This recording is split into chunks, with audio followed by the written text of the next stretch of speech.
நாம இந்த நாள் நிகழ்ச்சி மூலமா யார பத்தி தெரிஞ்சுக்க போறோம் அப்படின்னா, தமிழ் பக்தி இசை உலகத்துல தனக்கென ஒரு தனி முத்திரை பதித்த மிக சிறந்த கர்நாடக இசை பாடகியான சூலமங்கலம் ஜெயலட்சுமி அவங்கள பத்தி தான் தெரிஞ்சுக்க போறோம். சூலமங்கலம் ஜெயலட்சுமி அவர்கள் 1937 ஆண்டு ஏப்ரல் மாதம் 24ஆம் தேதி தஞ்சாவூர் அருகே உள்ள சூலமங்கலம் கிராமத்துல பிறந்திருக்காங்க. 2017ஆம் ஆண்டு ஜூன் மாதம் 29ஆம் தேதி காலமாயிருக்கிறாங்க. ஜெயலட்சுமி அவர்கள் அவங்களோட தங்கை ராஜலட்சுமியோட இணைந்து சூலமங்கலம் சகோதரிகள் என்று உலக புகழ் பெற்ற இரட்டையராக திகழ்ந்தாங்க. தமிழ்நாட்டின் பட்டி தொட்டி எல்லாம் ஒலிக்கக்கூடிய கந்த சஷ்டி கவசம் பாடலை பாடிய பெருமை இவர்களையே சேரும். இந்த பாடலை நம்ம கேட்கும் போது நமக்குள்ள ஏதோ ஒரு வைப்ரேஷன் வர மாதிரி இருக்குங்க. அந்த அளவுக்கு அவங்க குரல்ல ஒலிக்கக்கூடிய கந்த சஷ்டி கவசம் நம்ம எல்லார் மனதையும் பக்தி பரவசத்துல திளைக்க வைக்கும் அப்படின்னு சொல்லலாம். ராமாமிர்தம் ஐயர் ஜானகி அம்மாள் தம்பதியருக்கு மகளாக பிறந்தாங்க. தன்னோட சொந்த ஊர்லேயே கேஜி மூர்த்தி, பத்தமடை எஸ் கிருஷ்ணன் மற்றும் மாயவரம் வேணுகோபால் ஐயர் இவங்க எல்லார்கிட்டையும் முறையா சங்கீதம் கற்றிருக்கிறாங்க. கர்நாடக இசையில இரட்டையராக பாடும் பாணியை முதல்ல தொடங்கி வச்ச முன்னோடிகள்ல இவங்களும் ஒருவராவாங்க. இவங்க பாடிய முருகப்பெருமானின் கந்தசஷ்டி கவசம் பாடல் இன்றும் ஒவ்வொரு தமிழ் வீடுகள்லையும் கோவில்களையும் ஒலிக்கக்கூடிய அமரத்துவம் வாய்ந்த பாடலாகும். கந்தகுரு கவசம், அபிராமி அந்தாதி மற்றும் பல அம்மன் சிவன் பக்தி பாடல்களை பாடி பெரும் புகழ் பெற்றவங்க சூலமங்கலம் ஜெயலட்சுமி அவர்கள். பக்தி பாடல்கள் மட்டும் இல்லாம தமிழ் திரைப்படங்கள்லயும் பின்னணி பாடகர்களாக பங்களிச்சிருக்கிறாங்க. 1961ஆம் ஆண்டு வெளியான அரசிலங்குமரி திரைப்படத்துல இடம்பெற்ற ஊர்வலமாக மாப்பிள்ளை பெண்ணும் என்ற பாடல் இவங்களுக்கு பெரும் வரவேற்பை பெற்று தந்துச்சுன்னு சொல்லலாம். சினிமா வாய்ப்புகள் பல வந்த போதிலும் தங்களுக்கு பொருத்தமான பக்தி மற்றும் நல்ல கருத்துக்கள் கொண்ட பாடல்களை மட்டுமே தேர்ந்தெடுத்து பாடியிருக்காங்க. தன்னோட தங்கை ராஜலட்சுமி 1992 இறந்த பிறகும் ஜெயலட்சுமி பக்தி பாடல்களையும் இசை கச்சேரிகளையும் தொடர்ந்து பாடி வந்திருக்காங்க. தன்னோட 80வது வயதுல சென்னையில வயது மூப்பு காரணமா காலமாயிட்டாங்க ஜெயலட்சுமி அவர்கள். ஏராளமான பக்தி பாடல்களை தந்த சூலமங்கலம் ஜெயலட்சுமி அவங்கள பத்தி இந்த நாள் நிகழ்ச்சி மூலமா நிறைய விஷயங்களை தெரிஞ்சுக்கிட்டதுல மிக்க மகிழ்ச்சி அடைகின்றோம்.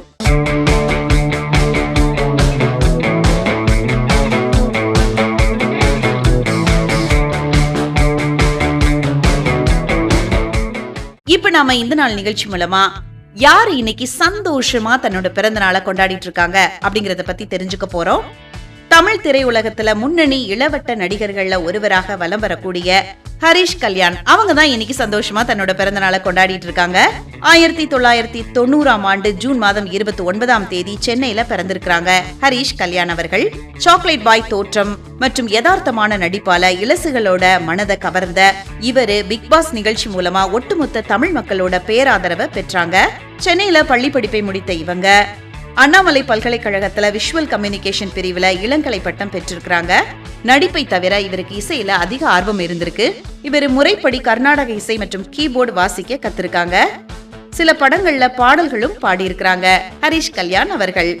2010ஆம் ஆண்டு வெளியான சர்ச்சை கலந்த சிந்து சமவெளி திரைப்படம் மூலமா நடிகரா அறிமுகமாயிருக்கிறாங்க. தொடர்ந்து அரிது அரிது, சட்டப்படி குற்றம், பொறியாளன், வில் அம்பு போன்ற படங்கள்ல நடிச்சிருக்கிறாங்க. விஜய் தொலைக்காட்சியில ஒளிபரப்பான பிக் பாஸ் தமிழ் சீசன் 1 நிகழ்ச்சியில வைல்டு கார்டு போட்டியாளரா நுழைஞ்சிருக்கிறாரு. இவரோட நற்பண்புகளாலும் யதார்த்தமான குணத்தினாலும் இவருக்கு பெரும் ரசிகர் பட்டாளத்தை உருவாக்கி இருக்கிறாரு. பிக் பாஸ் நிகழ்ச்சிக்கு பிறகு வெளியான விஆர் பிரேமா காதல் திரைப்படம் இவருக்கு மிகப்பெரிய வெற்றியை தேடி தந்துச்சுன்னு சொல்லலாம். அதை தொடர்ந்து இஸ்பேட் ராஜாவும், இதயராணியும், தாராள பிரபு, ஓமணப்பெண்ணை போன்ற படங்கள் இவரை ஒரு நல்ல வணிக ரீதியான நாயகனா நிலைநிறுத்துச்சு. 2023 வெளியான பார்க்கிங் மற்றும் 2024 வெளியான கிரிக்கெட் பின்னணி கொண்ட லப்பர் பந்து இந்த படங்கள் எல்லாமே விமர்சன ரீதியாகவும் வசூல் ரீதியாகவும் இவருக்கு மிகப்பெரிய பாராட்டுகளை பெற்று தந்துச்சு. ஹரிஷ் கல்யாண் நடிச்ச சிந்து சமவெளி, பொறியாளன், விஆர் பிரேமா காதல், இஸ்பேட் ராஜாவும், இதயராணியும், Jersey, Tharala Prabhu, Oh Manapenne, let's get married, parking, Lubber Pandhu, diesel, Dhashamakkan இந்த படங்கள் எல்லாமே இவர் நடித்த முக்கியமான திரைப்படங்கள் ஆகும். ஹரிஷ் கல்யாண் நர்மதா உதயகுமார் அப்படிங்கிறவங்கள 2022ஆம் ஆண்டு அக்டோபர் மாதம் திருமணம் செஞ்சுக்கிட்டாங்க. மார்ச் 2026 இவங்களுக்கு ஒரு அழகான பெண் குழந்தை பிறந்திருக்கு. இன்னைக்கு சந்தோஷமா பிறந்த நாளை கொண்டாடிட்டு இருக்கக்கூடிய ஹரிஷ் கல்யாண் அவர்கள் இன்னும் நிறைய ஹிட் படங்கள் தரணும் அப்படின்னு சொல்லி இந்த நாள் நிகழ்ச்சி மூலமா அவருக்கு ஸ்பெஷலான பிறந்த நாள் வாழ்த்துக்களை சொல்லிக்கலாம்.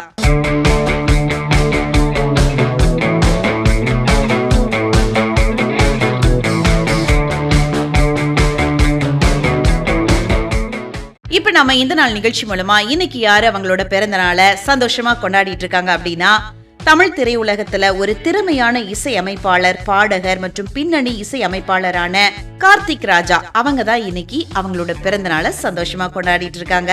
1973ஆம் ஆண்டு ஜூன் மாதம் 29ஆம் தேதி சென்னையில பிறந்திருக்கிறாங்க. கார்த்திக் ராஜா அவர்கள் இந்திய திரையுலகின் மிக சிறந்த இசை மேதையான இசைஞானி இளையராஜாவோட மூத்த மகன் அப்படிங்கிறது நம்ம எல்லாருக்குமே தெரிஞ்ச விஷயம்தான். மேற்கத்திய செவ்வியல் மற்றும் கர்நாடக இசையை முறைப்படி பயின்ற இவரு மெல்லிசை மற்றும் புதுமையான பின்னணி இசைக்கு பெயர் பெற்றவரு கார்த்திக் ராஜா அவர்கள். சின்ன வயசுலயே தன்னோட தந்தை இளையராஜாவோட ஸ்டூடியோவுக்கு போய் இசையை கூர்ந்து கவனிச்சு வளர்ந்து வந்திருக்காரு. 1992ஆம் ஆண்டு ரஜினிகாந்த் நடித்த பாண்டியன் திரைப்படத்துல இடம்பெற்ற புகழ்பெற்ற பாண்டியனின் ராஜ்யத்தில் ஒய்யலாலா அப்படிங்கிற பாடலுக்கு தன்னோட தந்தை இளையராஜாவின் கீழ் கார்த்திக் ராஜாவை இசையமைச்சிருக்கிறாரு. தொடர்ந்து உழைப்பாளி, அமைதி படை போன்ற படங்களுக்கு தன் தந்தையோட இணைந்து பின்னணி இசை அமைக்கிறதுல முக்கிய பங்காற்றிருக்கிறாரு கார்த்திக் ராஜா அவர்கள். 1996ல வெளியான மாணிக்கம் திரைப்படம் மூலமா முழு நேர இசை அமைப்பாளராக அறிமுகமாயிருக்கிறாங்க. இதுல இவர் இசையமைத்த சந்தனம் தேச்சாச்சு என் மாமா அப்படிங்கிற பாடல் மாபெரும் வெற்றி அடைஞ்சிச்சுன்னு சொல்லலாம்.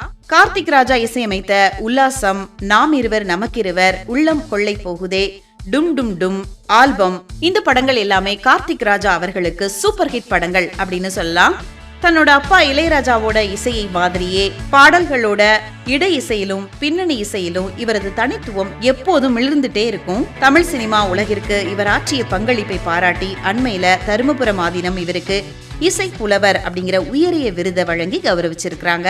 கார்த்திக் ராஜா அவர்கள் உள்நாட்டிலும் வெளிநாடுகளிலும் தொடர்ந்து பல இசை கச்சேரிகளை நடத்தி தன்னோட தந்தையின் பாடல்களையும் சொந்த பாடல்களையும் பாடி ரசிகர்களை மகிழ்விச்சுட்டு வராங்க அப்படின்னு சொல்லலாம்.